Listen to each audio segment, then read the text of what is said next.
Now let's talk about The Rock versus Andrew Marchand and John Oran. I listened to them, but I just don't know how to say their names. Maybe I should listen a little closer. Talking about their ESPN XFL arrangement. First of all, let's just get it out the way.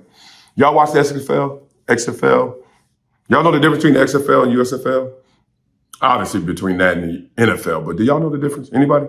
Okay, let's talk about this story right here. Because on last week's episode, they talked about it on their podcast. The Sports Journal reporters did a segment on the XFL saying that it lost a ton of money in its first season back, noting that while that was expected, because obviously not only you competing against the NFL in our minds, but in our calendar, and also look, our pocketbooks, like dog, like how much we spending. So nobody's going to the games, and then how much attention are you paying? Caught that? Paying to the XFL in its first year. All right. So it was expected that them to lose a ton of money, but they had a ton of layoffs as well, including some of its biggest marketing executives.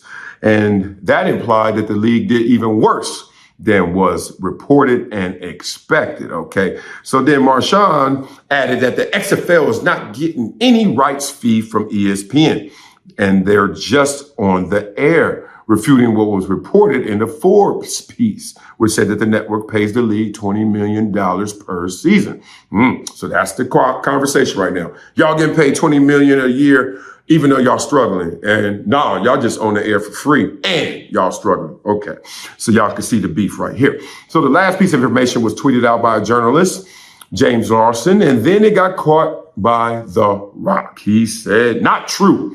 ESPN is a stakeholder in XFL, long-term partners, big plans for 2024 season, back to work. Now, you thought that would be it, right? The Rock has spoken and everything's good. Now, even listening to what The Rock said, I still was kind of like, when you didn't say they are paying you literally $20 million a year, you said long-term partners, could start to look like some equity conversations that sometimes rob you of actual money, like dollars, like actual payment. Let's talk through it, though. So on this week's podcast, The Rock's feedback offered that rebuttal, and then they had to go rebut his rebuttal.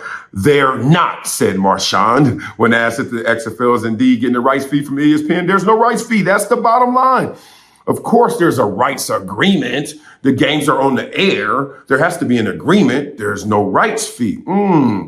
As presumed last week, this is really just a case of misunderstood semantics, some are saying. The two entities are indeed financially linked and have a vested interest in the league's success. Unfortunately for the XFL and the rival USFL, it doesn't seem like the ratings met the threshold that they were hoping for. Not going to bore you with the ratings, but it's around 600,000 for each viewers per game, USFL and XFL. So let's not lie to each other, because we're all family right here.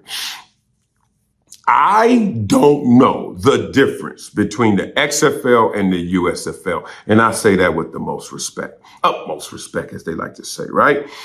Why? Because I don't know XFL, USFL, LFL. Now, I know the difference between LFL. But the point is, I didn't watch a full quarter of it for one reason. Now, I want to know your reason first. Did you watch the USFL? Did you watch the XFL? I'll tell you my reason.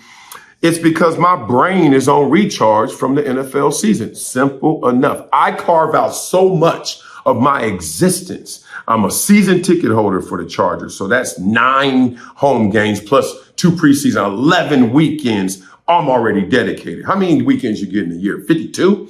All right, 11 of them gone already, damn it. Now, the weekends that they're on the road is either a time I can go to a Rams game, boo, not going there, or sit at the crib and have one of my project transition parties.